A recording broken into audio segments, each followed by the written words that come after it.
Thought I'd talk a little bit more today about types of communication. I'm always thinking about different things I see, especially in social media, YouTube, etc., and apply that to what I'm teaching as an academic professor in advertising, marketing, communication, and research. Talked a little bit the other day related to motocross and how people might profess certain things verbally that are actually coming from the intrapersonal. Intrapersonal, of course, we all have it. It's called self talk. What are we saying to ourselves psychologically in our mind? And how often do we employ ourselves in this type of thinking? So many times we live in that place in our mind. And what I've learned over time, and I often teach to students, is that what we're professing in our mind intrapersonally is what has happened in the past and what effects and outcomes might happen in the future. Okay, intrapersonal. And what happens so often is once we become interpersonal with two or more people, again, in this case, I was talking about a very talented motocross rider, Chase Sexton, who is often prompted about what's going on with the motorcycle. It seems you're having problems. And what I had said in my prior video is in that case, Chase many times verbalizes interpersonally to the interviewer about the problems he's having with the motorcycle. Now, I'm sure these same thoughts have been played out thousands of times in his own mind, but now he's verbalizing them out. And again, it's not only interpersonal, but at that point, of course, his comments become broadcast on social media, on Peacock television. The same verbalization goes out to many, then that becomes group and media communication, right? So it becomes something much bigger than what was intrapersonal. Now, we all live with our own thoughts, and they're all real. And I'm sure never going to denigrate anybody's thought process. But I will believe, and I said this in the other video, as we go through these different forms of communication, I do believe that once we verbalize certain things, we manifest them into truth. Okay. Now, there surely may be things affecting, and this is over thousands of situations for all of us, right? But many times in this case, it was about a motorcycle, how it performs, and how the rider was not having what he believed was proper communication with his team about the preparation and setup of the motorcycle for the racing events. Okay, now that's playing out in your mind, but all of a sudden now it's verbalized and shared with thousands. I'd suggest many times we take what was in the past, manifest it verbally, and then it does become probably enacted and true into the future.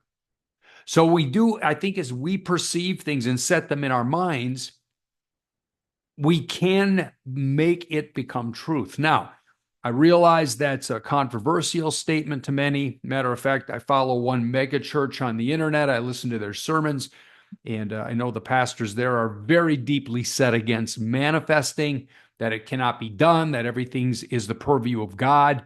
There are many beliefs on this. But how things do play out, I believe, with our own internal beliefs and actions, they can become reality. Okay. Recently, I ordered a copy of it. A couple of years ago, I listened to this book on audiobook. Actually, I was in a transitional state in mind a couple of years ago, and I just walked the streets of Florence, Italy, listening to this audiobook. It's quite old. I believe you pronounce it Eckhart Tolle, and his book is The Power of Now. The Power of Now. And I have found in my life it's very, very difficult to stay in the now. So again, you can buy these books on eBay. I think I bought a hardcover version of that book for $5. So it's accessible to most, or your public library probably has that book. There's other parts of it that in my mind become a little esoteric, but nonetheless, it was valuable to me in some of the actions I took. One of the things that was so important to me is living in the now. Is the book said one simple thing, and it said, watch the thinker, watch the thinker. So I often thought about looking down upon myself, looking at what I do, what I believe is true. But then I watched myself, and you almost have to envision yourself up above looking down on yourself and watching what are your thought patterns? What are you professing in your mind again and again? What thoughts are you replaying? How much are you living in the past? How much are you projecting into the future? Other than just staying in the moment of the now. For me, that's very difficult. I don't know about you, but there are surely times when I go through life and I try to understand what's going to happen in the future and how can I pre-plan and how can I make things happen and how can I make things right, but that isn't always the case. All right. But living in the now, it's in the moment. And many times that's as simple as listening to what's around us, what sounds are in the room, in nature, what's happening, the noise of the wind against the leaves, the wildlife in the bushes. I find that very difficult. I love podcasts. I listen to many podcasts. Matter of fact, as I go on in my academic career, that's how I stay connected to much of culture so I can understand culture, the industry of advertising, others. As you well may know, there's thousands of podcasts that serve many purposes.